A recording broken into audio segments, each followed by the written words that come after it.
Continental Airlines has a great new idea. Double features. They're showing exclusive double feature movies on most of their domestic DC-10s and at no extra cost. So now you can see the best parts of not just one, but two major motion pictures edited for flying time, some of Hollywood's greatest. Now you don't have to see everything to see the best on Continental. Welcome back, everybody, to episode 3 of the Herbalized podcast, a double feature. This episode, we will be having a review of an Australian documentary produced by Helen, A Life of Its Own, The Truth About Medical Marijuana, and also an interview with Eric Rice, who is the producer of a New Zealand documentary called Druglawed, how New Zealand green got rolled up in the US drug war. This episode's going to be slightly longer than the last two because I kind of didn't know how to fit it all together. I wasn't able to sit down with Helen, but I was able to get an interview with Eric Rice, who produced Druglawed, the New Zealand film. So I've done a double feature. I've put them both together. We've got the review for part 1. So for the review, my friend Jaden and I went down to the world premiere of Helen's film, A Life of Its Own, The Truth About Medical Marijuana. This has been a labour of love for Helen. She had a chat at the start of the film, being that it was the world premiere. There are a couple of special guests there. Essentially, the film centres on the story of Dan Haslam, who's a young Australian boy who is diagnosed with bowel cancer, and in his fight against his illness, discovers medicinal cannabis and starts using it to complement his treatments. Sadly, Dan doesn't survive his cancer, but in the process of this happening and the story of Dan's treatment, his mother and his father, both from a very conservative town in Australia, really open up the debate and the story of medicinal cannabis here in Australia. So much so to the point where laws have now been passed, trials are in effect, and medicinal cannabis is looking to reach patients as early as January 2017. Now, what shape, form medicinal cannabis is going to take in Australia is still yet to be seen.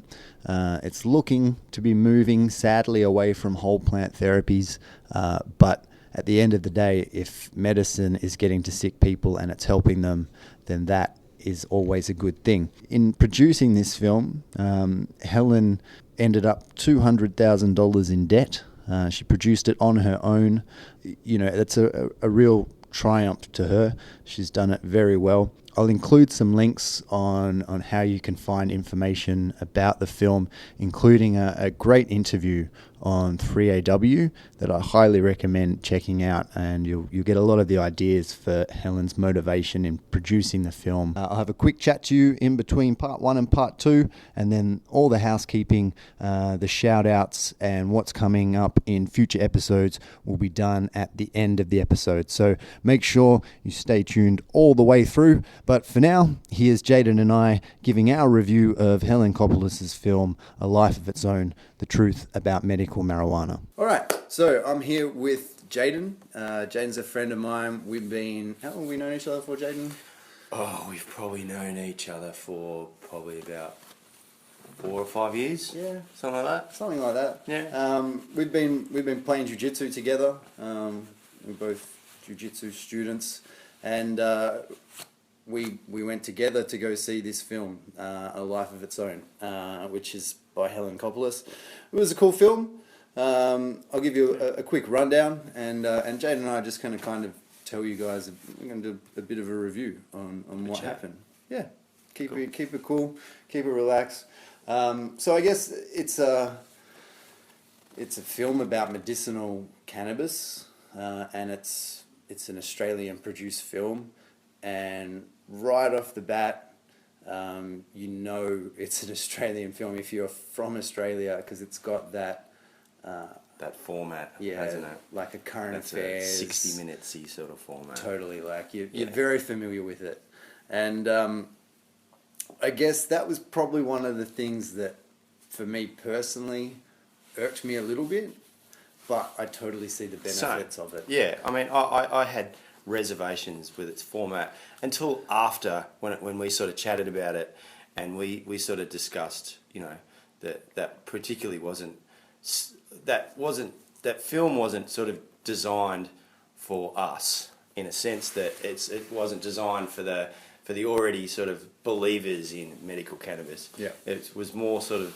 I think, formulated for the people that... For the uninitiated. For the uninitiated, the uneducated.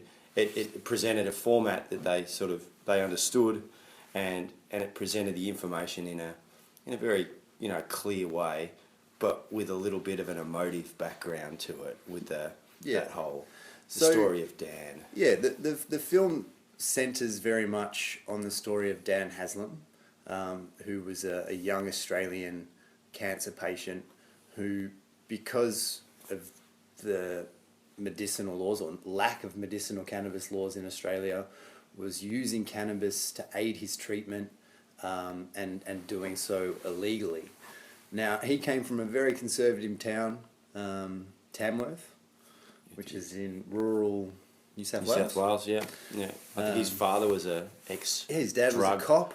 Yeah, he'd been on drug squads. Yeah. All sorts of His mother things. I think his mother's name's Lucy. She was, you know, a pretty sort of conservative sort of. Yeah, typical woman. of that generation of Australians for sure. Like my mum, like your mum probably. Yeah.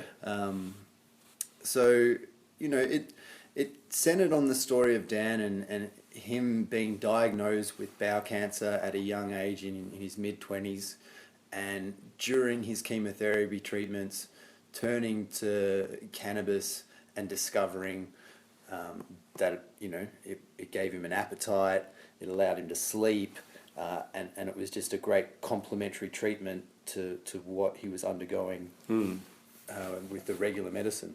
And then sort of documented his sort of campaign for its I suppose, medicinal cannabis legalisation, which was effective. It's probably the most effective sort of camp, especially when his mother, sort of Lucy, carried it on. She's done what most people have campaigned for 30, 40 years to do, that she did in such a small amount of time, you know, through...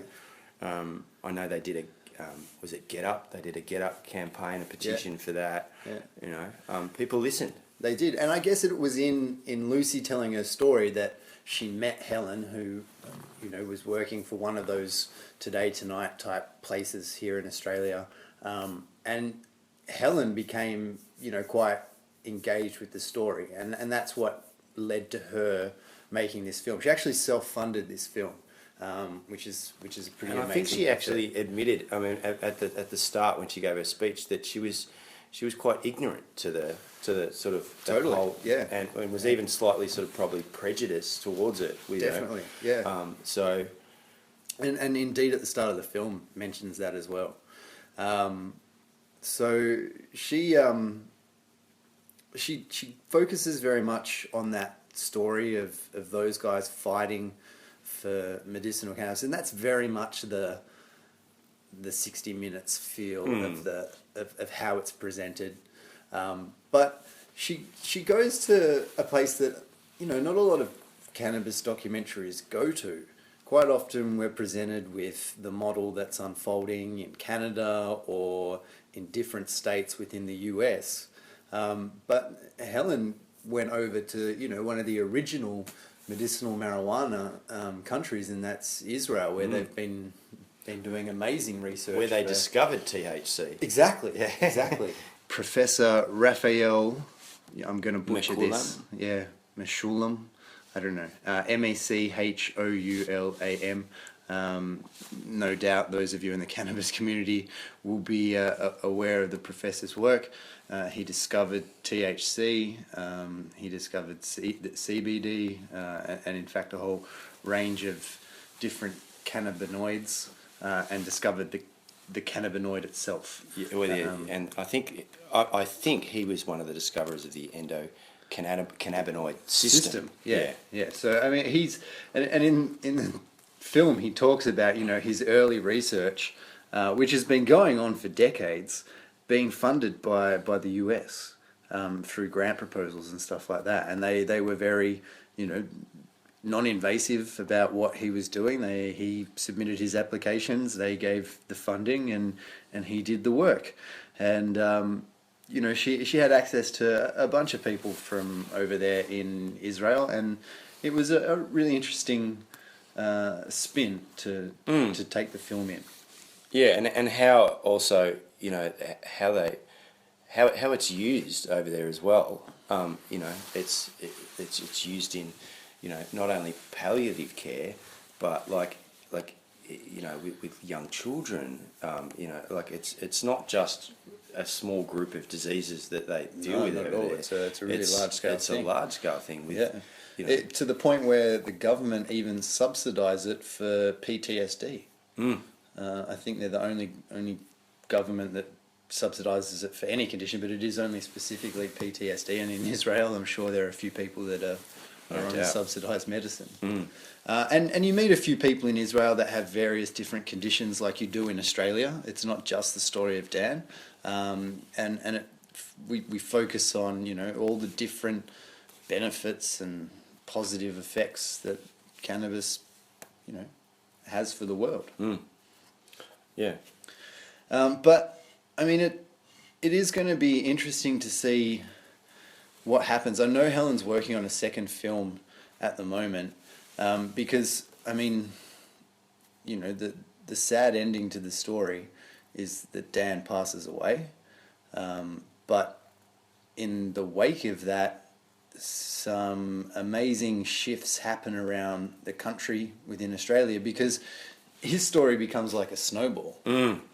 Well, it struck a chord, I think, and it, you know, I think it was just the right sort of ingredients to get it started. You know, it was the, you know, like we said before, it was the young guy who wasn't a drug, you know, a normal recreational drug user, using it to manage his pain and his nausea from his chemotherapy.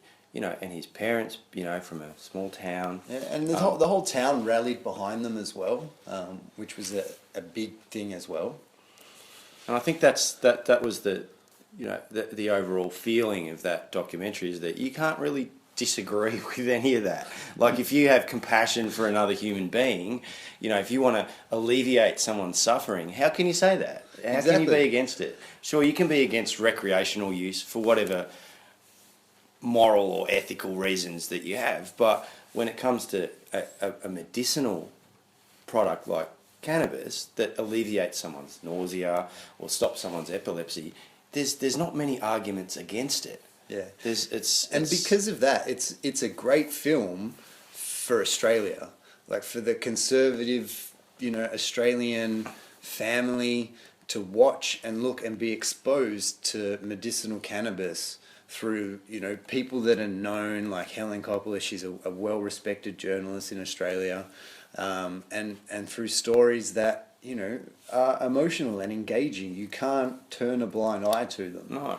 And there's the other story, I can't remember the guy's name, of his daughter had you know, those Daisha, yeah, the young girl, and how they had to, you know, go through the black market to obtain, you know, the cannabis oil for his daughter, which any father like I am would do. I would go to jail for it if I could stop my child. Yeah, you know, sure. having, I mean, better to be made them brain damage. Better to be alive illegally than dead legally, right? I mean, it's a catch cry that's, you know, sadly all too common, and there are. I mean, this story highlights a few, but you know, we know that there are so many stories out there where people are forced to turn to a black market here in Australia to source cannabis to make their own medicine, which is ridiculous in terms of quality control. Yeah, in terms of handing off that whole market to an unregulated black market. Yeah, you know, and you know, I mean, Australia's in the midst of figuring out how it's going to implement its cannabis laws. And you know, if you listen to the last episode, then you know that I was at a talk with the ODC, and you know, it's not. Oh, I've totally forgotten what I was saying. I think you were talking about what we were discussing earlier was the slight insanity of the way that they're going about it as well, ignoring all other, credible, double-blind gold standard research across the world, and putting like done in Israel, for example, right, by credible scientists with good quality research, ignoring all that, throwing it all aside, and saying, well, we're going to do it ourselves, we'll work it all out ourselves, which is like I said before, it's like the Mikey system. Yeah, exactly right. It's like, forget about the London Tube and forget about all the ones that are running for years. We're going to work it out ourselves, and we're going to... reinvent the wheel. Yeah, we'll reinvent the wheel. Forget about it, don't worry about all the other stuff. Yeah, and forget about round whilst we're reinventing the wheel as well, right? Which is ridiculous. Yeah, ridiculous. Look, the government is acknowledging that medicinal cannabis exists and is real. They're implementing a scheme to create licensing and to get product out there to patients. So, there needs to be some sort of amnesty or recognition that there are people out there at the moment who are forced to do things that are illegal in order to obtain their medicine. And look, whilst we're not looking at models like the US, and they certainly haven't gotten it perfect, but something as simple as declaring an amnesty for people who can prove a condition and create, research the conditions, put them out there, limit them at first if you need to, make sure really sick people have access, and enable them to at least be able to produce their own cannabis at home until there's actual available cannabis through the new schemes.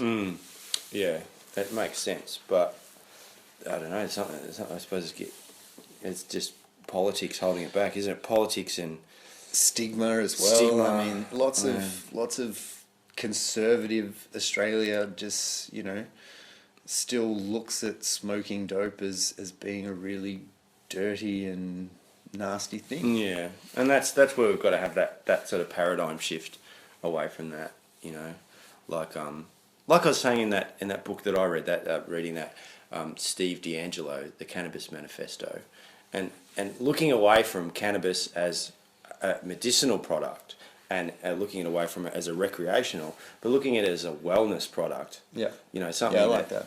Yeah, which is a good sort of different shift away from that focus on it, which obviously we sort of deviate from what this documentary was about. Yeah, what we're talking about. But I mean, that's the conversation that the documentary sparks as well.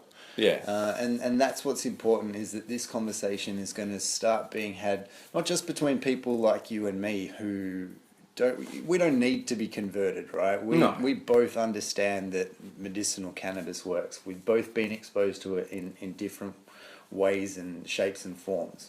So what it is going to do is hopefully spark this conversation between people who weren't converts. Yeah.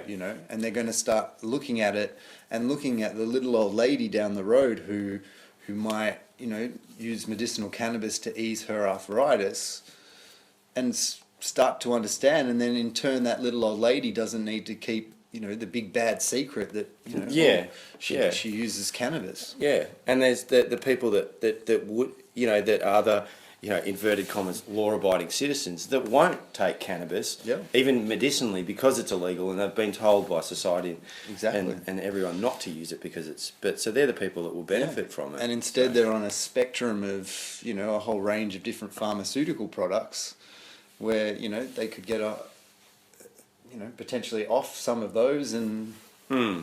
So, but I think that the documentary achieves what I think it set out to achieve. Quite really well. Yeah. It does. It took it from an Australian perspective. Yeah. Had that sort of emotive content with Dan Haslam, and and then looked at it around the world, totally. And so it came out, perhaps a little bit too late in terms of what's happening politically in Australia, because it kind of poses this whole question at the end as to what's going to happen. Now, we still don't 100% know what's going to happen, but we know something's happening. And it was definitely Dan's story that helped push a big part of that through. And, his mum has become a real champion of the cause. and she's doing a lot of work to make sure that these laws are passed. And she's one of the converted, and how could you not be? And it's important that, Dan's story is not a rare one. It's a sad one. It's a really sad story. And perhaps one of the saddest parts about it is that it's a story that happens all too often. And people like Dan are in the same position. And that's what's going to change. And people are going to start getting access to medicinal cannabis. And that's going to start breaking down some of the stigmas that sit around the plant in society as well. Exactly. And you just have to do a little bit of research to realise that it's been used for thousands of years. Yeah, that's right. Tens of thousands of years in human history as a medicine. Yeah. Not just to get high, but totally. it's it's even, and industrially as well. Not just as a medicine. Yeah. Hemp has been used for thousands of years for all sorts of different benefits, and that's hemp has been demonized alongside cannabis in this ridiculous war that's been waged on it. And I guess a very successful war. Incredibly successful. The war of the minds, and that's and it's worked very well. But I think people are waking up to that. And looking at like products that are out there now, like hempcrete and like all those really sort of innovative products. Totally.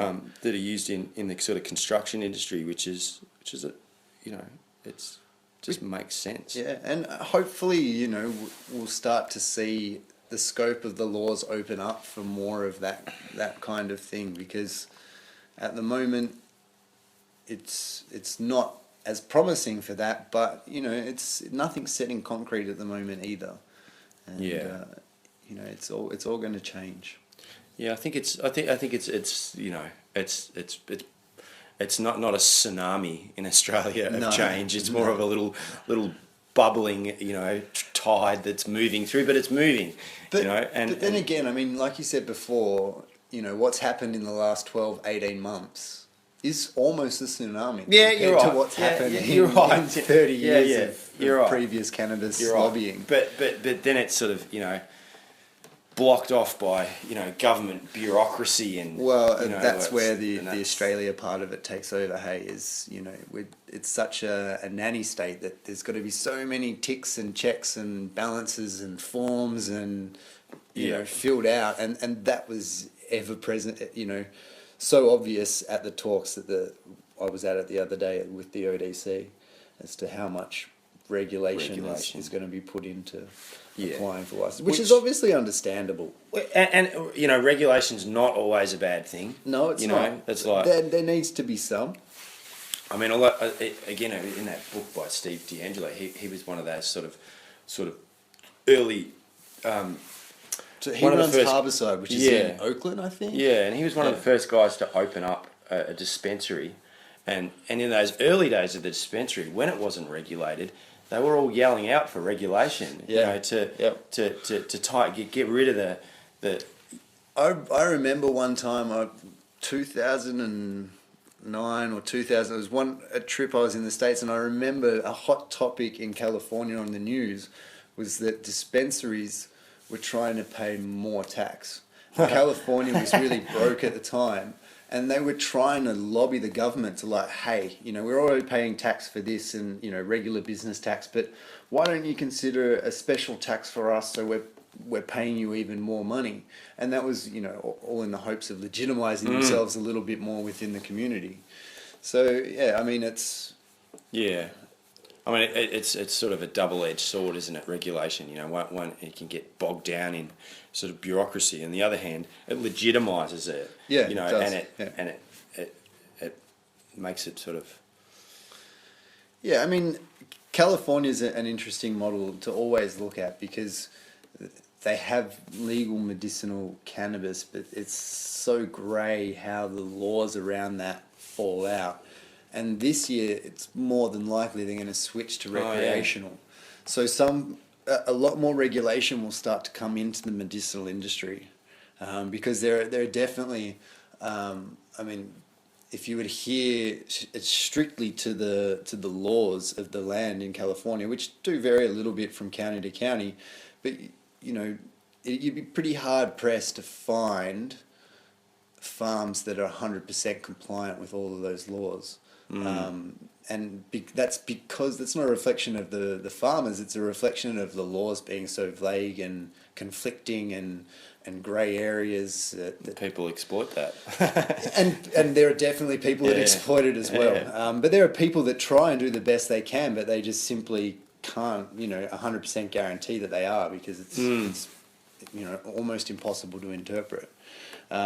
So it's not perfect by any means, and regulation won't bring about a perfect model. But in terms of really sick people getting access to clean medicine, it can't be a bad thing. No, you can standardise, you can test, you can have quality control, you can have all that sort of, and that's what regulation I think brings in, the positive sides of it anyway. Totally. So I guess one of the unsung heroes of the film was this guy, David Caldecott, Dr. David Caldecott, who's an Irish guy. Emergency room. Yeah, an addiction specialist from Canberra. And, he gave some really interesting insights on, how beneficial medicinal cannabis can be. And I guess one of the villains of the film was the representative for the Australian Medical Association, the AMA, who, almost like the way he was lit and the kind of like oily sheen to his forehead kind of was almost comical. And he vomited out that same sort of rhetoric that, most of those sort of opponents to it is like, we need more studies, we need more information before we can move forward on it. With that, again, going back to what we were saying before, just completely ignoring all other international studies around the world. Yeah, wanting to reinvent the wheel. Yeah. And like you say, the studies are already there. Now, in those talks, Bill Turner from the ODC talked about not being able to look at America for a variety of different reasons, but mainly because the confliction with the Single Use Act from the UN. But that still means you can look at Israel. That's one of the models that we're basing ourselves on, and they've got so much research, that's there and blind and blanketed in the face. It's been going for decades. Yeah, but one of the golden moments of the film was when Dr. David Caldecott referred to his colleagues at the AMA. He's like, well, whilst we value their opinion, they are basically, and paraphrasing here, our trade union for it's the union for doctors, really, isn't it? Yeah, really. So a big thing in this whole process of medicinal cannabis moving forward in Australia, and again, Bill Turner reiterated it at the talks, is that if we can't get the doctors behind it, we can't get legs, because licensing is going to be determined by demand. Demand is, I guess, going to be determined by some doctors, and at first you've got to have a doctor prescribe the cannabis, and from what it seems, they're not making it really easy for a doctor to do that, and it'd be interesting to find out what the AMA's stance are on their doctors prescribing cannabis, and what kind of guidelines they'll lay down. Yeah, because I suppose they'd have to have some sort of guidelines about prescribing it. I think initially not just any GP is going to be able to do it. There's going to be specialists who are able to make the prescription. There are ways GPs can do it now under different special access schemes. But again, they make it so impossible. And the doctors go through they have to put a whole lot of personal information through it. They have to write a lot of paperwork, and they have to go out on a limb and say, I'm going to prescribe my patient cannabis. Which is crazy compared to any other pharmaceutical that they, quickly scribble down on their prescription pad. And, exactly. You know. Yeah, out you go. Yeah, out you go, you know. Yeah. So that's the craziness of it. Yeah. And talking about any other pharmaceutical, like we were talking before the podcast started, you know, think of any other drug that's being introduced to Australia that already has tons of evidence out there in other countries that's completely ignored, and Australia says, oh no, we're going to do all of our own research. I'm not saying I'm an expert on the fact there could be instances out there, but I'm pretty sure for the most case around other drugs and pharmaceuticals, well, there's no way. Like the sheer volume of drugs that are out there, right, and the money it would every cost. time that the time and the money to test every single, you know, drug that comes into Australia, on its, you know, its efficacy, its you know, and it's a hot side topic. effects. You know, it's cannabis, it's marijuana, but you know, be really selective on what material you look at. Make sure that it's really credited. Make sure it's, you know, it's legit. Yeah, I mean, I think, you know, to some degree, having some studies of our own can be useful. Oh, for sure, Definitely. and it can legitimize But- it. But you can but- run those studies concurrently with issuing the medicine. Yeah, you know, and if you absolutely. find out at the end of the day that some things aren't good, you can amend the laws. But rather than shoot yourself in the foot at the start of the day, you know, it seems a little bit crazy to me. Yeah, it is crazy. There must be some method to the madness. Well, you know, I mean, part of it's got to be there's money in research and development for Australian interests somewhere along the way. I've got to imagine that's a part of it. Yeah, possibly. Maybe they just don't trust anyone else to with their medical studies. I don't know, but at least it's moving forward on that. Yeah. You know, on that note. Yeah. It's, Yeah, I mean, look, it's a positive thing. It's compared to where we were 5 years ago. It's leaps and bounds. So it's exciting to be a part of, and it's exciting to see. Yeah, and I think going back to Helen's documentary, you know, I think, you know, it's another step in the process of, you know, re-educating people about it, you know, having more of a positive spin on cannabis, and, you know, that its use isn't just a recreational drug. Yeah. That it's, you know, it has a lot of benefits. You know, there's not many other drugs that have such a broad spectrum of uses, from epilepsy to arthritis to you know, chemotherapy, stopping people doing that. You know, and then this is the craziness of banning this such multi-use drug that there's no documented cases of anyone dying from it ever. Yep. The side effects are minimal. The dry mouth, maybe, you know, all those sort of things. So it's such a broad. Jade and I have both been exposed to the benefits of medicinal cannabis through various forms. I don't know how comfortable you are talking about this, but I was traveling last year, and I spent a chunk of time living in California and working within the medicinal cannabis industry. I had my Prop 215 card. I was able to go and visit dispensaries. I was talking to a lot of people within the industry who, you know, have seen with their own eyes the benefits of medicinal cannabis. And, you know, you don't have to look far here in Australia to find somebody who's using it, not for recreational purposes, but for genuine, you know, medicinal issues. In my, you know, what I took away from the film was, well, I definitely learnt some things. The stuff in Israel was really quite comprehensive and really interesting. Stuff I was aware of, but, you know, not really, you know, really that deeply into.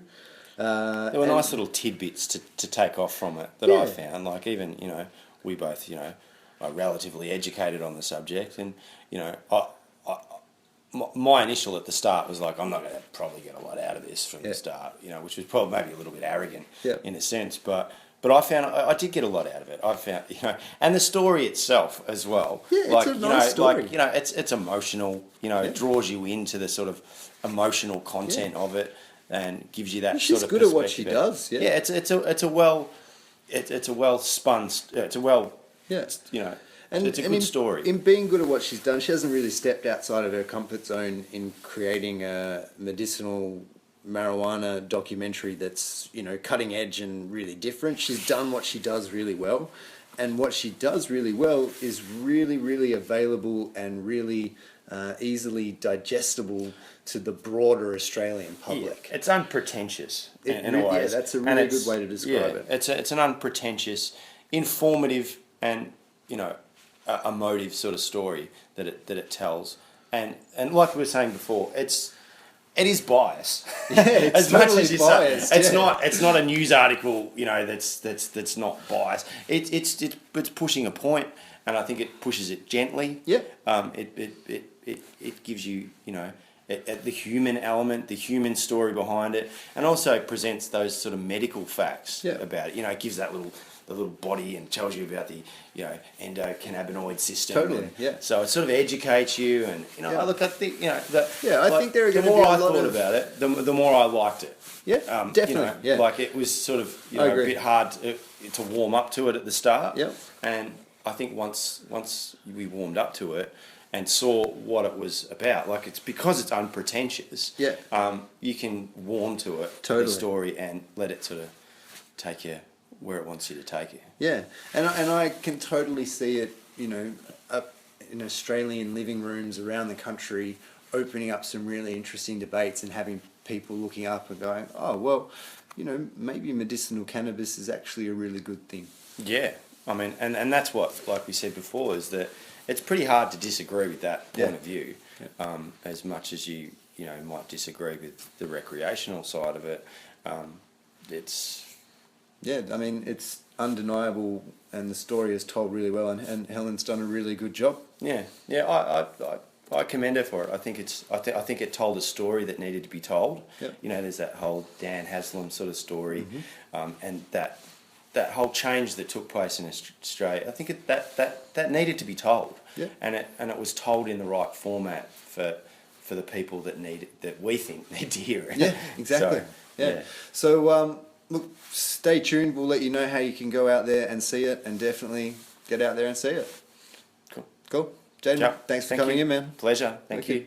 Peace. All right, guys. So that was the review with Jaden and I of Helen's film. Again, get out there and check Helen out. Get to her Facebook. Get to her Twitter. Check out that interview on the 3AW website. She does talk about, on that interview, her plans for distributing the film. And it's quite interesting. She's open to the possibility of private and screenings. And in fact, I know that Michael Oakley, Ben Oakley's father, is in the process of organising one in Wollongong. So, I would highly recommend that you reach out to her and let her know that you want to see her film, and build up some momentum, and hopefully we can really get it out to the broader public. All right, guys, here comes part 2 of our double feature, the interview with Arik Rice from Druglawed. I had a couple of technical issues using my new recording setup. It all fixes up after the first few minutes, so stick with it, and I hope you enjoy. We are here with Arik Rice, who is the producer of Druglawed, a film made in New Zealand, although collected from all around the world. Arik, do you want to tell us a little bit about yourself, and then we'll get into the nitty-gritty of the film? Sure. I'm from South Africa, and I was in the film industry in South Africa for about 15 years, and then I came over to New Zealand and started making Druglawed 1. I'm now making Druglawed 2. Druglawed 1 took 7 years to make and traveled to 5 different countries. And Druglawed 2 traveled to another 3 different countries. So it's an international series that looks at how the drug war has failed and the way out of the failure. Exactly. And look, it's there's so many films that have been made around this issue. But yours it's a really easily digestible format. I mean, there's a few little bits and pieces that I'd never heard before as well. But essentially, it starts in New Zealand, and it comes right up to sort of current day legislation. But it starts with, could you almost call her the patron saint of cannabis in New Zealand, and that's Mother Mary Joseph Orbell. Orbell, yes. She is the first person known historically to have cultivated cannabis in New Zealand, and she was an incredible person. She's currently undergoing beatification, so she will literally be a saint unless, her history of cannabis is the main stumbling block to her becoming a saint, because the current pope is actually highly against cannabis for some odd reason. He seems to be quite progressive compared to most of his predecessors, but he's against cannabis. So aside from that, she's an absolute candidate for sainthood. Is it an issue? Has it been spoken about? It actually is an issue. I'm trying to find out where the process of the beatification actually is, but there's not very much information online. Yeah. But it is possibly an issue, and I even get blowback from the Catholic Church in New Zealand, who have posted online that the film is misrepresenting her history, and I've responded to them with all my sources, all the books and museums as well that I referenced to get my information about her. But she was quite an extraordinary character. She is arguably the most influential woman in New Zealand's history. She used the profits of her medications, which she sold all around the world. She exported 4,000 bottles a month to Australia, which made her pharmaceuticals the chief proprietary medicine of New Zealand at that time. Mm-hmm. But most of these medications, or many of these medications, contain cannabis to some extent or another. There were no pure cannabis medications as far as I know, but the tinctures contained extracts of cannabis. And the profits from selling these medicines funded her orphanages, her schools, her hospitals, and her hospices. So she did, great public works using the profits of selling these pharmaceutical products that she was making. And she really restructured New Zealand society, because prior to her there was not much inter-ethnic mingling, but she was really a frontierswoman. She established these settlements in areas where there was, internecine war between Maori tribes and against the colonial forces that were invading their territory. So she put herself at great risk doing that, because she could have been, and her sisters as well, could have been quite easily butchered by these tribes people who were understandably very wary of these white colonial invaders. Totally. But because she spoke Maori fluently, in fact, she was one of the first people to decipher or interpret the Maori language, and even published several books on the Maori language. So she was able to establish a rapport with these Maori tribes, and they soon came to realize that she was a genuinely good, kind, and compassionate person, and they really opened their hearts to her and showed her a lot of the local herbal practices, which she incorporated into her traditional training from being trained as a nurse in France. Yep. And I guess despite what today's Pope might say, there's a great quote from her, and that's, "My work is the salvation of souls and not the satisfaction of Catholics." And I guess that stands as true today. Oh yeah, absolutely. I mean, most of these missionaries were out to get converts. Yep. They didn't really care at all, and also to expand, the colonial power base as well. They didn't really care at all for the individuals who they were encountering, and they just wanted them to adopt, Jesus Christ as their Lord and Savior, and possibly work as slaves in their plantations as well. But she was really totally dead set against that philosophy, or that her life philosophy was basically the upliftment of everybody she came into contact with, and the works that she did were actually profoundly impactful. She really changed New Zealand society for the better. And when she died, she received the largest funeral of any woman in New Zealand history. So the people at that time recognized her good works. They really loved and appreciated her. The tragedy is that the year after she died, New Zealand law changed to outlaw cannabis. Yeah. So had she survived, I think she would have opposed it. In fact, I'm sure she would have opposed that. I know, it's an amazing sort of set of coincidences that kind of revolve just a year out in New Zealand, isn't it? There's her dying in 1926, and then 27, the Dangerous Drugs Act is introduced, and then 50 years later or something, again, you almost just miss out with the changing of government in the US, when Carter makes his statement on proposed drug reform. Yeah, that was actually the tragedy with that was one of Carter's aides was caught with cocaine, and there was this giant conservative backlash against the Carter administration because of this one individual.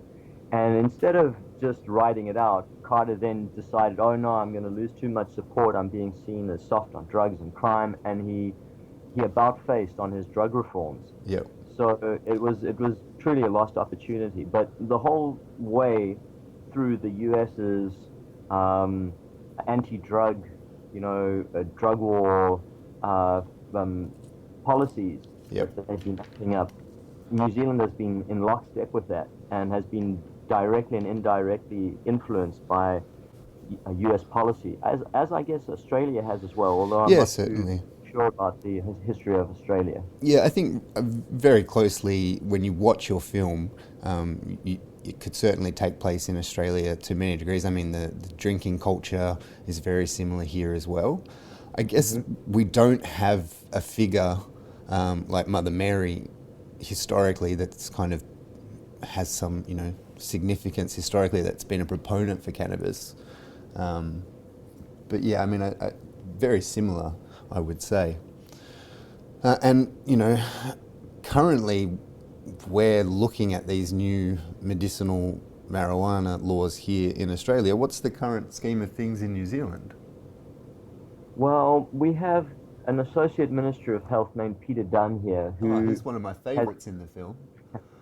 Yeah, well, Druglawed 1 is just the start, because the takedown is going to happen in Druglawed 2. Excellent. Where I'm going to basically unpick all of this guy's shenanigans over the last 15 years. He was basically a shill for the tobacco, pharmaceutical, and alcohol industries, protecting their market shares tooth and nail, opposing, bans on indoor smoking, opposing price control on liquor, all of these things. He was basically just making absolutely sure that as many people have access to cigarettes and alcohol in New Zealand as he possibly could.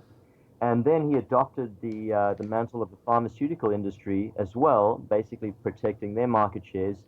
And when it comes to cannabis, he's basically said, I'm opening the doors to medicinal cannabis, pretending to be the cautious reformer. However, he says, and I'm quoting him, there is no such thing as medical cannabis. There is only medical cannabis products. In other words, it has to go through Pharmac and all of the other pharmaceutical product gatekeepers, and you will only be able to get it under prescription, and it will only be legally provided by companies like GW Pharmaceuticals. So he's basically trying to lock up all of the potential profits from an enormous market in legal medical cannabis for these multinational pharmaceutical conglomerates. Yeah, and that's very similar wording to how things are coming over here as well. Whole plant medicine is looking to go further and further out the door. So, look, the film is a great little, it covers the Nixon regime, the beginning of the war on drugs, and you have some great local people in it as well. Is it Abe? Abe Gray. Abe Gray, yeah. Yeah, he's the director of the Cannabis Museum in Dunedin. Yeah, and definitely one of the stars of the film. How did the relationship between you and Gray get started? Abe, sorry, get started. Well, I went down to Dunedin to start a new job, and I met Abe at the 420 tree, which is in Otago University. There's basically an open square there with a tree, and Abe and his friends started smoking weed there every day twice a week on Wednesdays and Fridays at 4:20 in the afternoon as a civil disobedience protest to the cannabis laws. And this gained the ire of the vice chancellor and the chancellor and the other university establishment figures, as well as the Dunedin police. And they literally conspired to shut them down, including enrolling undercover operatives in the university to pretend to be students, to gain intel on this group of stoners. Yeah. They spent several $100,000 on this operation, possibly into the millions, because it carried on for several months. They were paying the university student fees for these undercover operatives as well. They had at least a dozen undercover policemen tailing Abe and other members of the group. They were taking photographs of them, just heavy surveillance, the kind of stuff that was reserved for gangs. In fact, it was the organized gang squad that was doing the investigation. So they were sending their heavy hitters in to break up the student protest.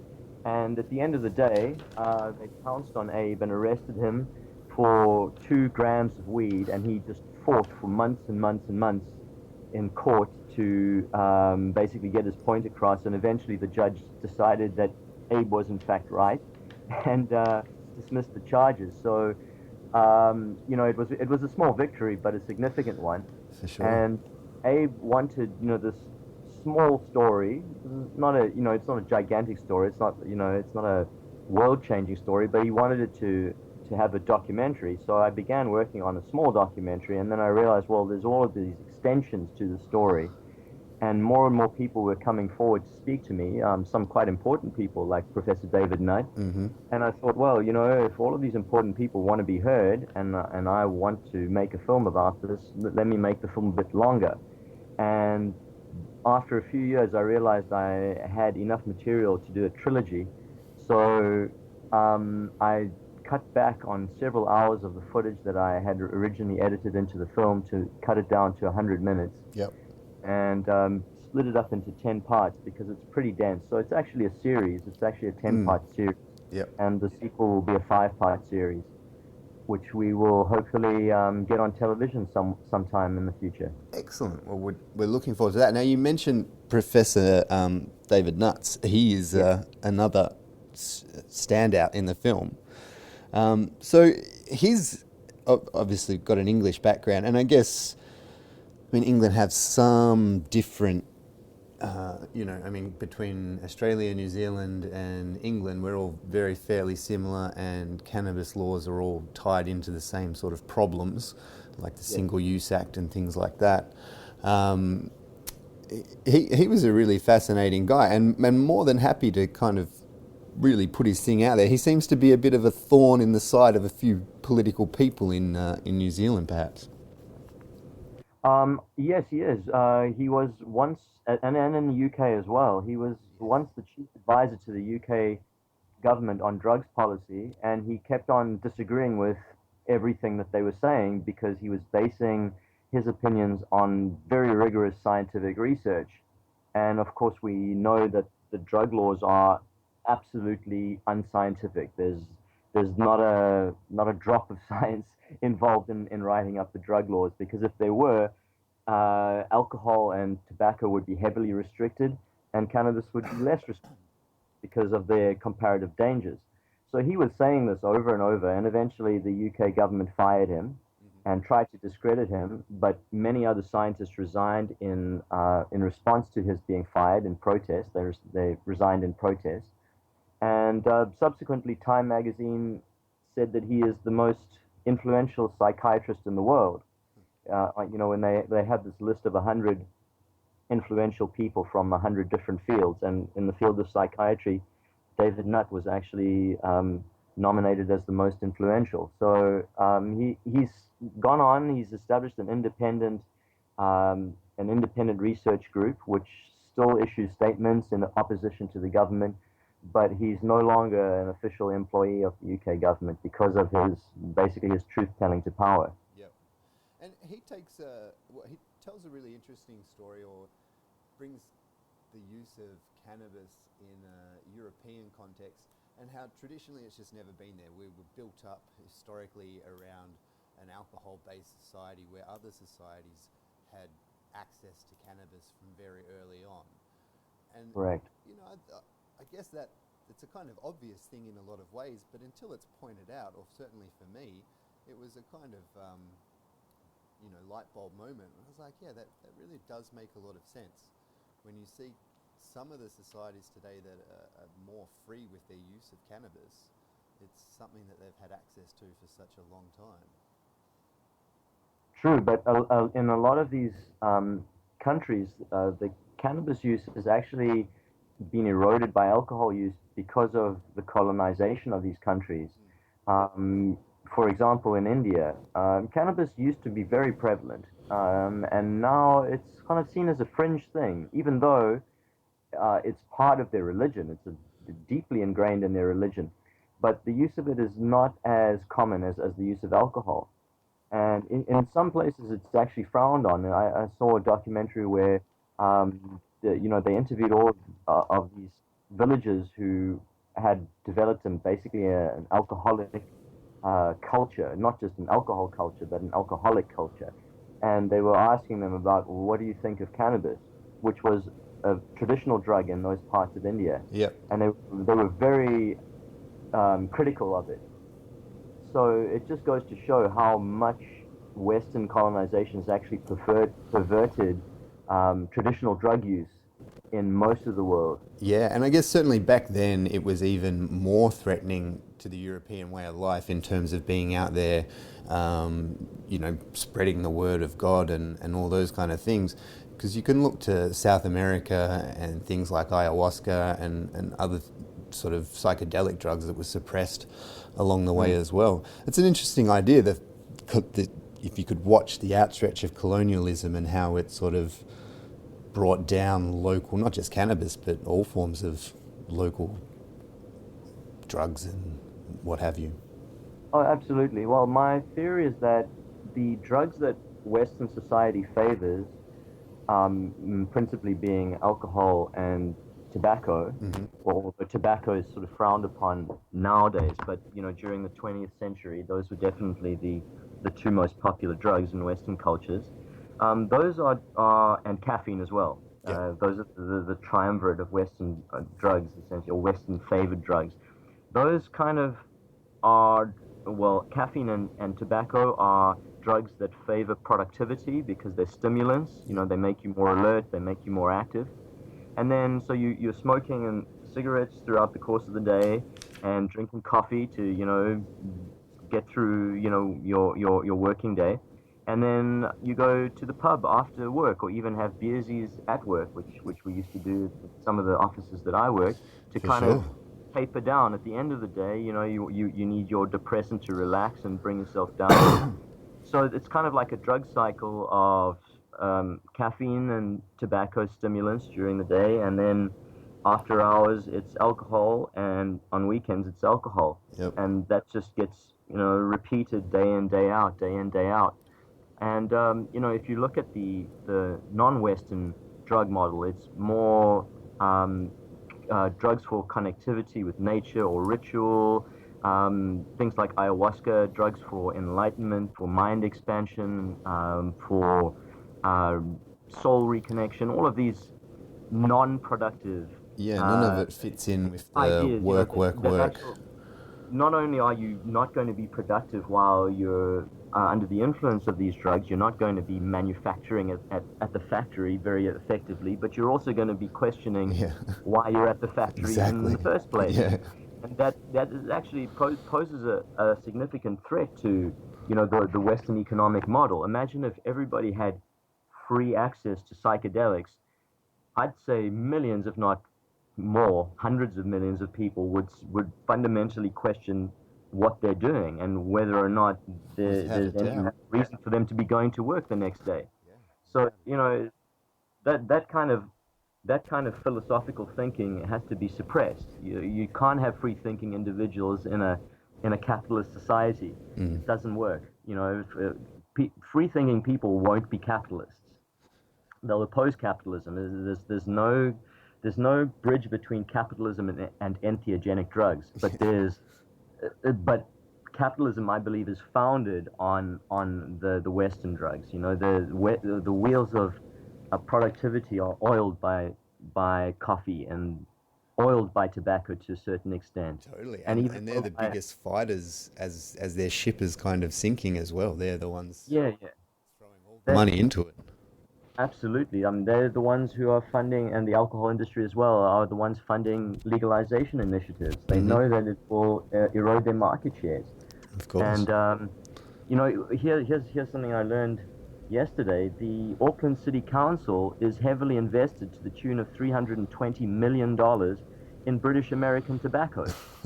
So, you know, here we have council money, public money, being invested into the biggest killer drug in the world by far, but the Auckland City Council is also highly opposed to cannabis and there was at one stage the police decided we're going to do a moratorium on personal possession cannabis arrests. Yeah. And then the Auckland City Council said, no, we can't have that.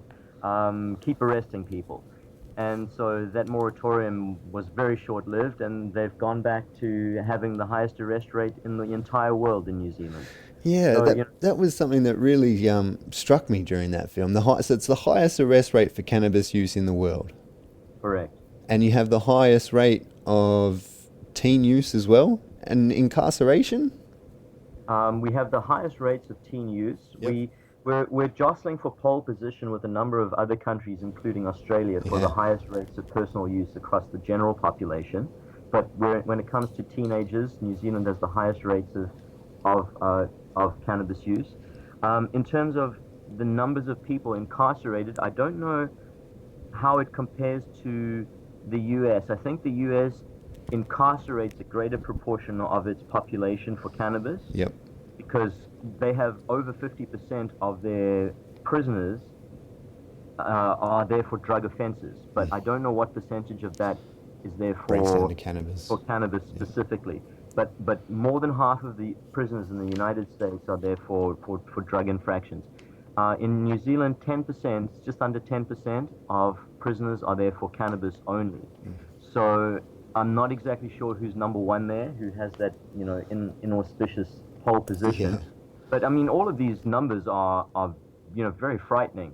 The amount of money that's being poured into propping up prohibition is enough to basically, you know, reverse all the poverty that New Zealand has basically been accumulating over the last 10 years.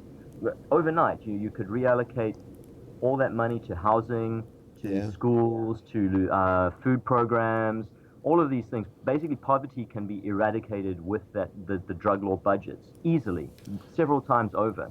And yet, every time there's a poll, as there were recently, the latest New Zealand Herald poll indicates an overwhelming support for decriminalizing cannabis, which I don't agree with. I think it should be fully legalized because decriminalization only solves some of the problems. Yep. But the poll results were then presented to Peter Dunn, and he reverted to his catchphrase, which is, "It's not on the government's agenda."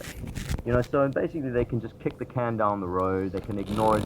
There's no incentive for them at this time, because they understand there's an enormous amount of money to be made, but they can't get their hands on that money without appearing completely hypocritical and admitting that they've been wrong for the last 80 years. Yeah. So they're caught between a rock and a hard place themselves, I guess. For sure. And I guess another thing that the film deals with is the advent of privatized prisons in New Zealand. Now, in the States, you see the problems of things like prison guard lobby unions, you know, being some of the biggest proponents against cannabis reform. Yes. And the privatized prisons, you know, they sneak into politics pretty quickly, and I dare say similar problems arise in New Zealand. That is very true. We've got one of the most evil multinational companies in the world running our private prisons here. It's called Serco. Yep. They're actually a British company, and they got their start manufacturing nuclear weapons. And I don't know if they manufacture them still, but one of their core businesses is the maintenance of nuclear weapon stockpiles. Yeah. So, you know, I guess checking that these nuclear bombs aren't fucking melting down or something is part of their core business. Not only that, they run detention centers all over the world. They run prisons all over the world. They basically, you know, they're like Dr. Evil, except Dr. Evil is now working hand in hand with, you know, multiple governments all over the world to expand their market share. Yeah, it really becomes, you know, scary when you start to see the impact that people like Serco have. Oh yeah, absolutely. I mean, well, since Serco took over Mount Eden Prison, the conditions have degenerated to, you know, in the past. Let me contextualize. Yeah. In the past, New Zealand prisons were fairly well run and fairly civil places. You know, prison violence was unusual. Initiations, things like that. The prisoners were well maintained. Since Serco took over, the prisoners have been literally starving. They've been deprived of basic amenities like toilet paper. They've been organizing fight clubs, and they've even prison fight clubs, and they've even recorded some of these fights on video, and been able to sneak out the cell phone footage and publish it. So that stuff never happened before Serco took over. They're basically cutting costs every way they can, and the kind of chaos that's arising in the wake of that is actually quite frightening. And I have several friends who were released recently from prison for cannabis offenses who said that, you know, prison is not a happy place in New Zealand anymore. It used to be a fairly calm, you just had to wait out your time. You just had to it was just boring. Yeah. That was the main problem.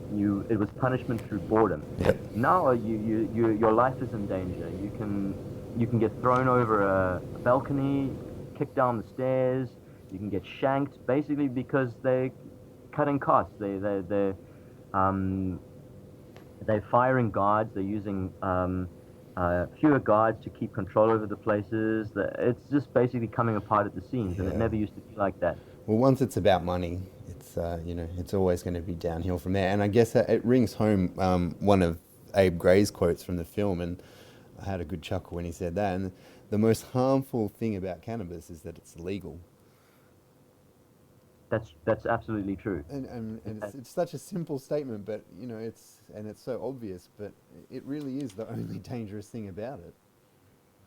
Well, for some people, I would agree with that, but I'd also disagree. For some people, it can become a problem, but you're not going to help those people by threatening them with criminal sanctions. Yeah. You know, those people, if they could go to a clinic and say, I think I might be smoking too much weed.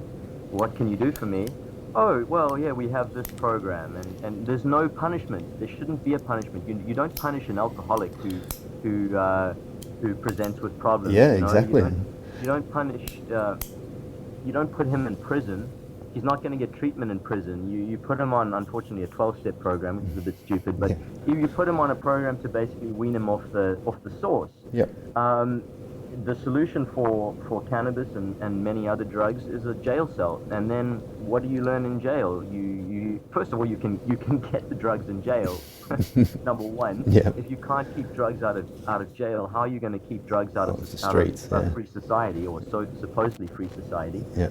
And number two, they're just in contact with real criminals now, and they're learning about things like burglary, and they're learning about things like armed robbery. And when they get out, they're extremely angry because they've just lost 6 months to 6 years of their life for, a non-violent offense that in some cases had no victims, and so they're antisocial.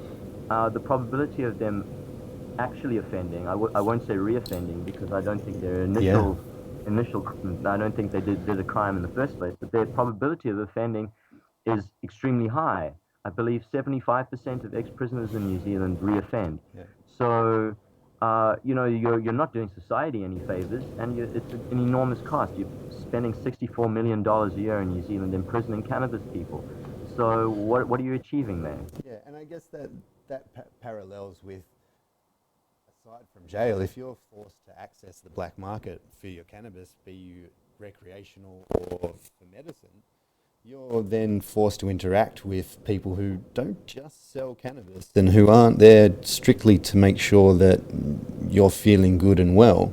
They'll be there to tempt you with other things along the way as well. Oh yeah, we've seen a massive rise in methamphetamine use because of that.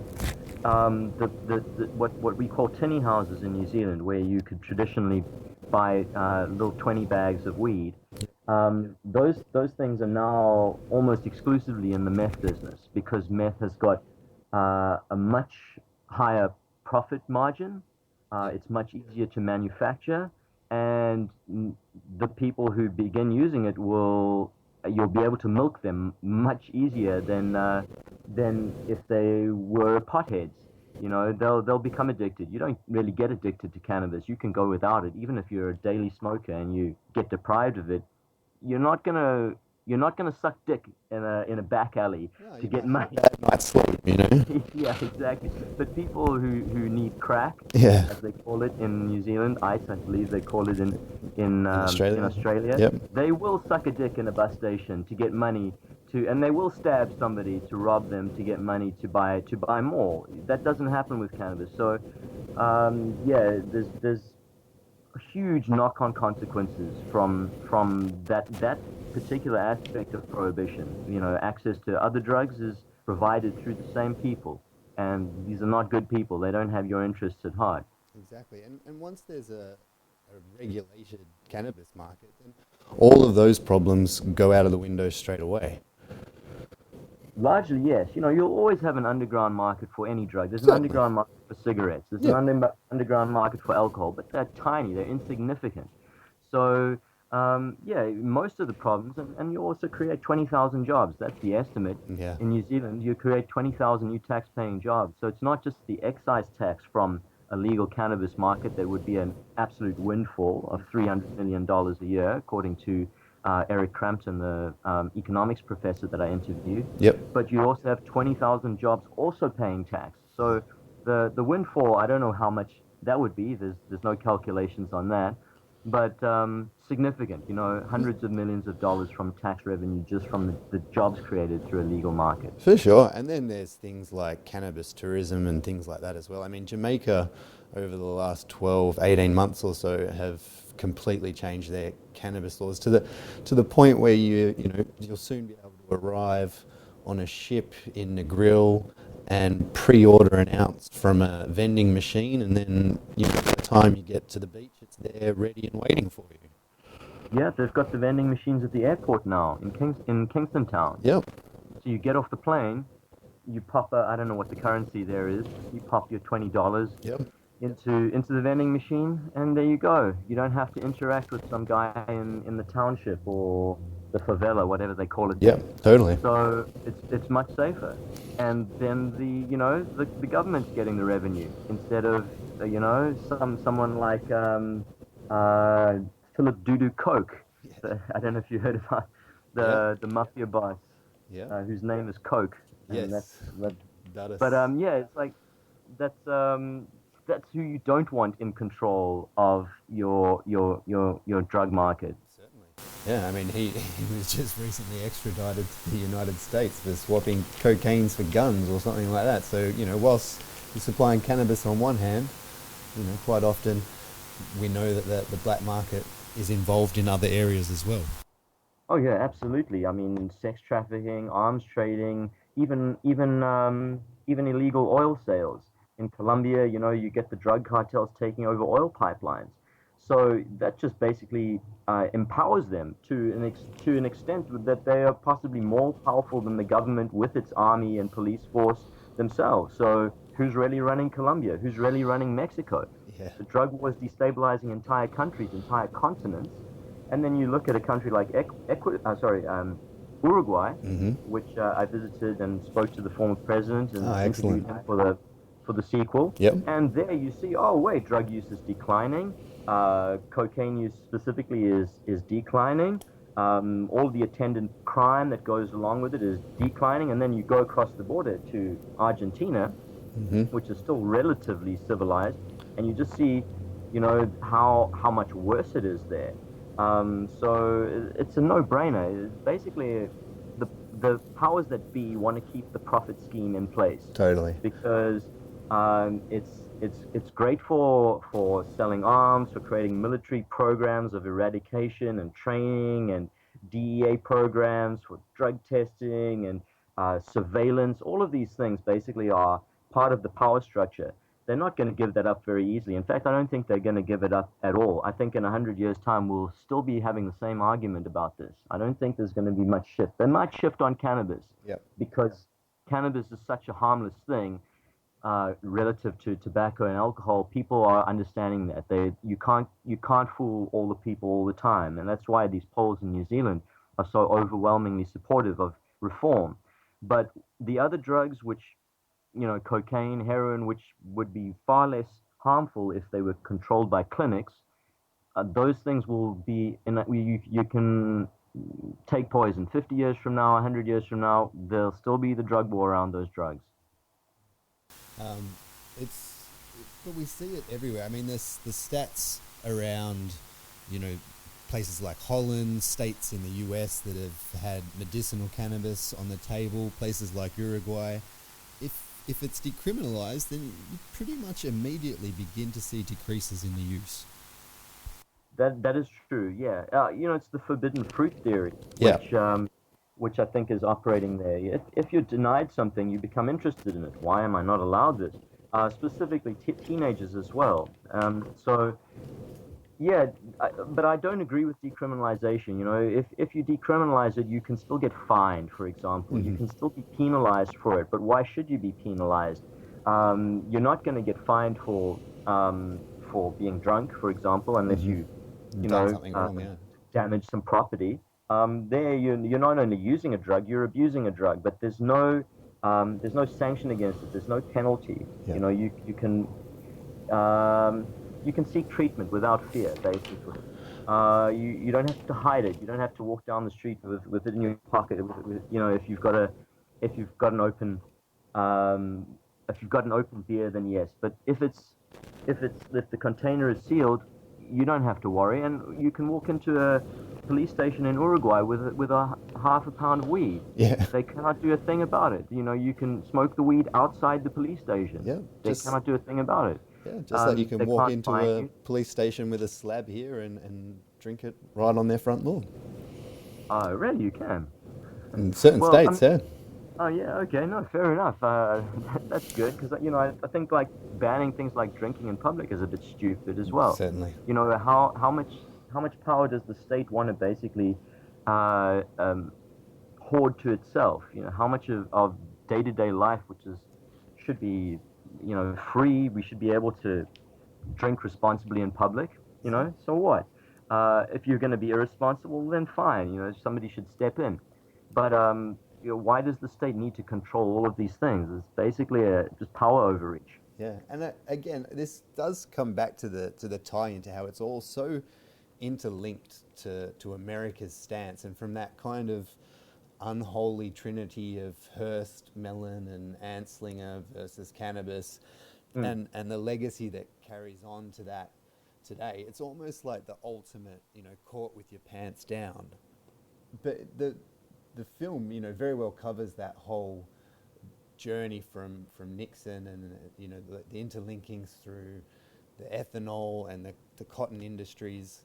But it's amazing to look at where America's almost done a 180 and is now becoming a part of the world frontier of cannabis usage.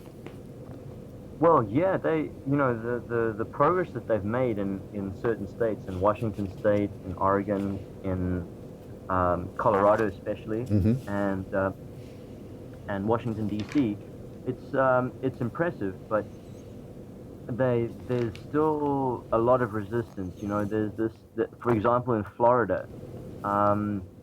Florida is the state that hates weed the most, Yep. according to surveys, where it shows the least likelihood of shifting, whereas they have the largest population of old people, proportional to any other state. And those are the people who need medicinal cannabis the most. You know, medicinal cannabis can help with Alzheimer's, it can help with Parkinson's, it can help with appetite, it can help with sleep, all of these things that aging people suffer from. Yeah. And they're the most resistant to actually changing it there. So it's kind of like there's the US is a sort of a schizophrenic place. You know, on the one hand, they value outwardly personal freedom, personal expression, individuality, all of these things. But when it comes to drug use, it's basically Budweiser. You know, if you look at the country as a whole, and you overlook the small incremental changes that they've made, they're basically an alcohol culture, and it's kind of America that, well, not kind of, it really is America that through advertising, through books, magazines, feature films, diplomacy, all of these things, America's basically exported their culture and their perspective to the rest of the world. And we have to shake that off. I mean, their politics as well, it's disastrous. It's all just a quagmire, and New Zealand is just in lockstep. We're going to have the first nuclear vessel after the ban from the early 1980s. Oh, wow. There's a nuclear warship on its way to New Zealand right now. So it's like, all of that, you know, the positive breakaway that we've experienced is being eroded. You've got the TPP, which Australia is also part of, I believe. You know, that's basically American overreach, and it's being embraced by the New Zealand government. It's not being rejected, which is what it should be.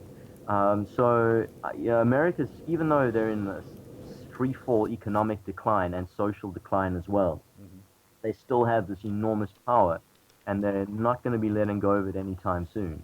Yeah, well, I mean, there was the vote recently. What happened with the head of the FBI rocks up a couple of days later and is sitting down for private meetings with the Prime Minister? Jenny Shipley, it was the Health Select Committee in 1998 that recommended to the Labour government at that time, headed by Jenny Shipley, who accidentally became Prime Minister. She wasn't elected, but anyway. That's all right. She was Prime Minister at the time.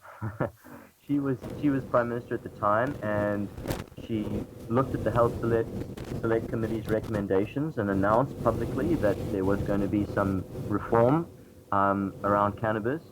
And a few days later, the head of the FBI, Louis Freeh, director of the FBI, jetted into Wellington, held a private meeting with her, and then they did a joint press conference in which they announced that we need to get tough on cannabis, basically the exact opposite of what she had said a week earlier. Oh. So, you know, it's absolutely direct, and there's no kind of murkiness. How did this happen? Was she advised by somebody else? No, she was basically strong-armed by the director of the FBI. And why is the director of the FBI, advising a sovereign nation's government about something to do with drug policy, specifically cannabis? And the FBI has fuck all to do with cannabis. Am I allowed to swear? Oh, you are, for sure.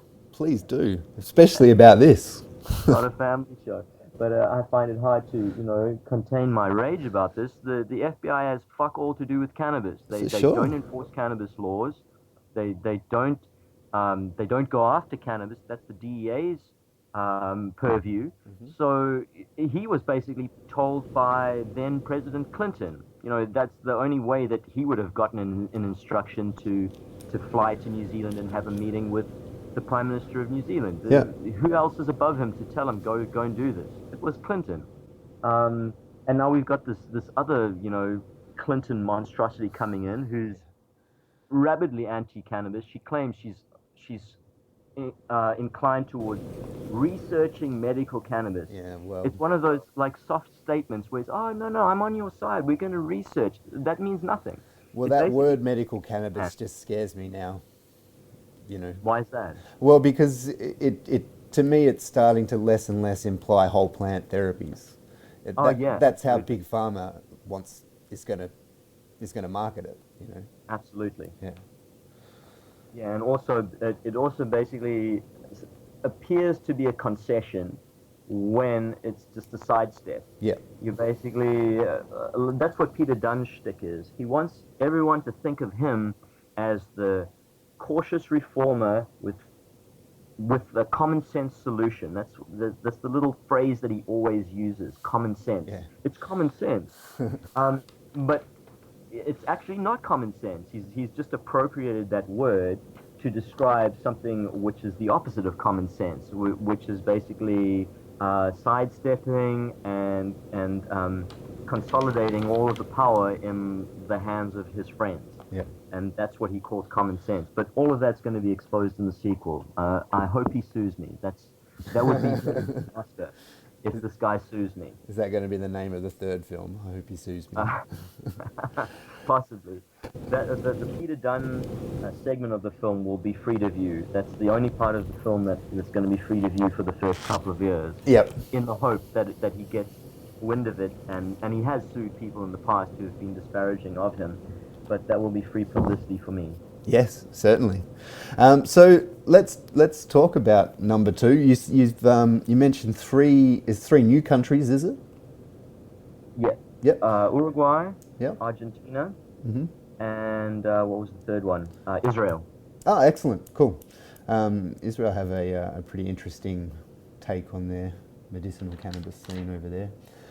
Did you get a chance to chat with, what's his name?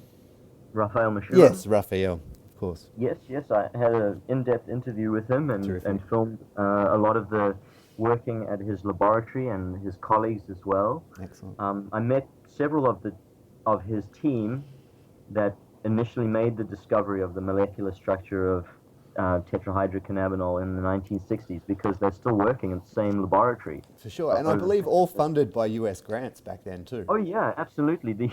While the US has been penalizing and restricting any research of cannabis at home, they've been his principal contractor. They've basically been his employer. All his research is paid for by the US government. And quite gentlemanly about it as well. He's like, I send in my proposal, they have a look, and they grant it. Yeah, absolutely. And they on the basis of his research, they've patented several medical uses of cannabis, all the while denying that cannabis has any medical use and therefore should remain in Schedule 1, which is drugs of high potential for abuse and no medical value. So they know they're lying. Yeah. I mean, it's obvious that they're lying. Yeah. We know that they're lying about cannabis because there's no other plant on this planet with a longer medical history. Mm-hmm. So for them to come along and say, no, it has no medical use, it's like saying that the moon is red or the moon is fucking rainbow colored. You can observe that it's a false statement. Yeah, totally. It's almost like they're just preparing them, like, how are we going to admit that we've been caught with our pants down and still keep our hands in the till? In the cookie jar, exactly. Yeah. But they'll figure out a way. Of course. They always do. Yeah. And recently the DEA was released the results of their inquiry into the rescheduling of cannabis, and they stuck to their guns, as you know, and said no, this still has no medical value. Yet 25 states in the U.S. you can get cannabis on prescription. Yeah. So it's ridiculous. There's no rationality to any of their policies. No, and once you get a little bit involved in the worldwide cannabis scene, you stop looking for any sort of sense or reason, and you understand and that's a big part of, I guess, why you're making these films, why I'm doing this podcast, and that's to kind of highlight to the world that the cannabis community is valid, and we're just as friendly and fun and important as anybody else out there. Oh yeah, absolutely. Society would be better off if there were more cannabis users than alcohol users. Certainly. Easily. The social costs of alcohol are extraordinary. Yeah. In fact, in New Zealand, which we present in the film, 50% of the murders that take place in this country are committed by people who are under the influence of alcohol.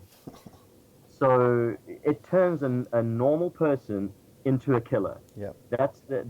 I mean, and these were the lies they spun about cannabis back in the early days with Anslinger, who was using the truth about alcohol and just substituting the word alcohol for cannabis. And in fact, when he presented his testimony before Congress, he had taken newspaper stories that were about murders committed under the influence of alcohol, and he simply just substituted the word cannabis, or he called it marijuana. Yeah.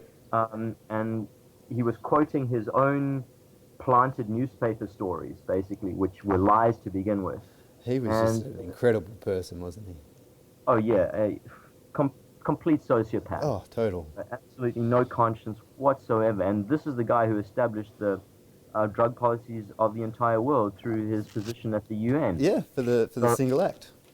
Exactly. You know, after he was forced to resign, he wasn't fired, but he was forced to resign by John F. Kennedy after serving for 32 years as America's first drug czar. Yeah. And then he immediately began working in a diplomatic role at the United Nations, and basically he was the one who scribed the United Nations Single Convention, which is what all countries, well, not all, 187 countries in the world adopted in 1961. So you look at the origins of these policies, it's this deeply flawed individual, and we're still carrying on, you know, it's still in lockstep with that. Yeah, it's such a shame. I mean, it was done in 1961, but some of those would have been thought up and planned out, you know, in the 40s, in the 50s. So we're living with things that are coming up to being 100 years old. Absolutely, yeah. It's a tragedy. You know, there's a theory that the drug war is the greatest single social policy blunder of all time. And you know, there's other arguments that saying that suburban settlements are also a huge social policy. But when you come to things like that, you know, like commuting, which is what most countries in the world do, it's just a stupid thing to do. To live in a suburb is actually incredibly wasteful, both of time and resources. Yeah. But nobody's going to jail because of that. Nobody's getting murdered because of that. Countries are not getting destabilized because of that kind of program. It's just a waste of resources and time. Yeah. Whereas if you look at the drug war, you're talking about eradication programs, poisoning environments of hundreds of countries through aerial spraying, internecine war between drug cartels, decapitations, hundreds of thousands of people, millions of people are actually being killed. Governments are executing people. It's not just the cartels. Yeah. Governments themselves are actually doing the killing. So that, I believe, it is genuinely the worst policy blunder of all time. Yeah. Yeah, I mean, it doesn't even need to be theorized, really, does it? It's pretty plain and obvious for those who have eyes to see it. So you mentioned a trilogy. Have you got a Druglawed 3 in the pipeline too? Well, I'm trying to get an interview with Snoop Dogg. Awesome. I'm 1 degree of separation from Snoop. I'm going to be interviewing John Lord in December. John Lord is Snoop Dogg's business partner. He's the guy who grows the pot for the Leafs by Snoop brand. Yep. So he's arguably John Lord is arguably the largest legal producer of cannabis in the world. I can't state that for a fact, but he's definitely the largest legal producer in Colorado, and I believe that makes him the largest in the States, and that probably therefore makes him the largest in the world, producer in the world. Yep. Unless GW Pharmaceuticals is producing more, but he's definitely in the top 5. Yeah. And I'll be interviewing him in December when he returns to Aroha, which is where he's actually originally from. He's from New Zealand originally. Oh, wow. And I'm going to ask him if he can hook me up with an interview with Snoop Dogg. And if he can, then there'll have to be a Druglawed 3 featuring Snoop Dogg. Oh, for sure. That'd be amazing. Now, 7 years to make the first one. How far away are we from number 2? Well, I'm going to release the second one sequentially. Yep. So the first part, which features Raphael Meshulam in Israel, has already been cut. I could release it next week if I wanted to, but I just want to time it. Yep. So that I get the maximum audience and the maximum press from it. Certainly. So after that, it'll probably take about 2 months per installment. So the entire thing will be finished before the end of next year, and then will be released on DVD. And you said there was 5 installments, so about a year. Yeah, that's right. Yeah. So each installment will be released individually on VHX.tv, which is where you can download Druglawed as well. And then at the release of the 5th part will be in conjunction with the re-release of the previous 4 parts. Excellent. Cool. All right, Arik, thank you so much for this sit down. It's been very informative. Is there anything else you wanted to add? Oh, just that your listeners can go to www.druglawed.com to order the DVD or the download. For sure. We'll put links for all of that in the episode notes as well. Excellent. And please like my Facebook page. Just Google Druglawed. Every instance of Druglawed is me. There's no other. That's Druglawed, DRUGLAWED. Yep. And support me on Facebook, like me on Twitter, and get ready for an even more epic sequel. Yeah, well, I really look forward to it, man. I really, really enjoyed your first film. It was a really great way of presenting a story that, I've heard a bunch of times, but I guess with a localized spin, New Zealand not being too far away from home, it was really engaging, and you presented a really nice front for that story, and I can't wait to see number 2. All right, guys, I hope you enjoyed that interview with Arik Rice from Druglawed. Be sure to get over to the website and check out the film if you haven't already. All right, so just before I close out the episode, guys, there's a bit of housekeeping to do. I've got the Herbalized crew shout-outs to get into. Also, let you guys know what I've got coming up in future episodes, and a couple of things to talk about locally as well. First of those is a new podcast from here in Australia, the Potcast, produced by the one and only Heavy Daze Genetics. You can get over to those guys. I'll put the links in the episode notes once again, through Instagram, through SoundCloud, through iTunes. Really interesting and quite specific podcast about the cultivation of cannabis. So definitely one to check out. It's a long episode, probably a couple of listens to get through it, but I highly recommend checking out episode 1. Another podcast to keep your ears out for is the Just Us podcast, also produced out of Melbourne, like myself. Tim and Jules get together. They have some pretty wild and wacky conversations and cover just about everything and in between. And look, the three of us are going to get together shortly for a combined crossover podcast, and I have plans to do the same thing with Heavy Daze over at the Potcast as well. So always supporting the local podcast fam. The more the merrier, I say. Let's work together, and the idea is to push cannabis out there and let people know that it's amazing. So I'm all for that. In between every episode, I'm going to throw up some mystery red eyes of some stoner celebrity, and all you need to do to get a mention, guess. All right, it's that easy. Last time it was Bill Murray, and we had 3 people get on board. So to Reptilian Agenda, my friend, also known as Gaza, wherever in the world you are, man, well done. Savage01, one of my good friends from down at Leverage Jiu-Jitsu, Sava, and Troy Harris, over on Facebook. All correct guesses with Bill Murray, the Herbalized. So getting on to the THC shout-outs, the Herbalized crew, these guys are all supporters of our Indiegogo campaign. You can check it out. The links will be in our episode notes, of course. So Jesse I from Chant Down Sound over there at Higher Level Record Shack. Folks, if you are into Jamaican music of any kind, Jesse is the guy to see. You can get over and reach him at chantdown.com. Jesse also hosts Babylon Burning on PBS 106.7 here in Victoria each and every Saturday from 5 until 7 o'clock. My man Yonatan, top ranking at Top Ranking Sound Records. He is the repress specialist, and I will put the links to all his sites as well, and where you can purchase any of his represses if they are still available. A big shout out to my family over there at Leverage Jiu-Jitsu Academy in Thomastown. Look, if you live in the area, if you're thought about self-defense, Phil is teaching legit Gracie Jiu-Jitsu over there. So leveragebjj.com.au. Blazed Australia. Now, Blazed is no stranger to the local Australian cannabis community. He designs custom work. He's got a great range of slaps and stickers and art out there, and is actually responsible for the Herbalized logo as well. We are going to have a special Herbalized episode. We're talking about that at the moment, and stay tuned for more on that. On the design recently, I'm thinking of doing a t-shirt run. So again, any support over Indiegogo will probably now go to t-shirts rather than audio gear, because I already grabbed some of that myself.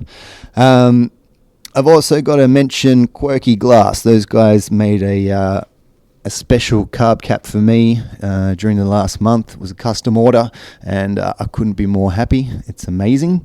And check out those guys on Instagram. Get in touch. I'll put the links up once again. Quirky Glass. I've got to mention Pure Haze Vapes. I put a bit of an order through with those guys for one of their terpene kits, and they threw some very nice bonus hookups in there, sorting me out real good. And some of those hookups will definitely make their way into our Instagram giveaway, so keep your eyes peeled for that one, because we are going to have an upcoming episode on infusions and extractions.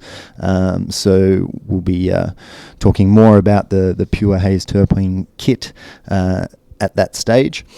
On upcoming episodes, there are a few things in the pipeline at the moment. You may have seen the posts online. I guess the next episode at the moment is looking like it's going to be cannabis and sport. So far, I've got Kurt Osiander and also Austin K. Fox. So a world-class jiu-jitsu guy and a world-class motocross guy. Also talking to some skaters and some surfers, just trying to cross the T's and dot the I's and get some international talks happening. But folks, if you are an athlete, professional, semi-professional, amateur, if you use cannabis in any way, shape or form, get in touch with us at the Herbalized podcast, and we'll have all the links for how you can reach us in the episode notes. So I think that pretty much brings me to the end of episode number 3, our double feature. Guys, I hope you enjoyed. I certainly had fun bringing it to you. We look forward to hearing from you. Please be sure to check out all of our different social media sites. Check us out on Twitter, like us on Facebook, support us on Indiegogo, and make sure you get over to the Instagram. Once again, guys, thanks for all the support and kind words that I've had over the last few weeks. It's amazing to have all your support, and I look forward to bringing you more and more episodes. Be sure to check out the episode notes for a list of sponsors and deals and how you can get in touch with us. And we'll see you for episode 4 sometime in the near future. Stay herbalized. Let's all go to the lobby. Let's all go to the lobby. Let's all go to the lobby to get ourselves a treat.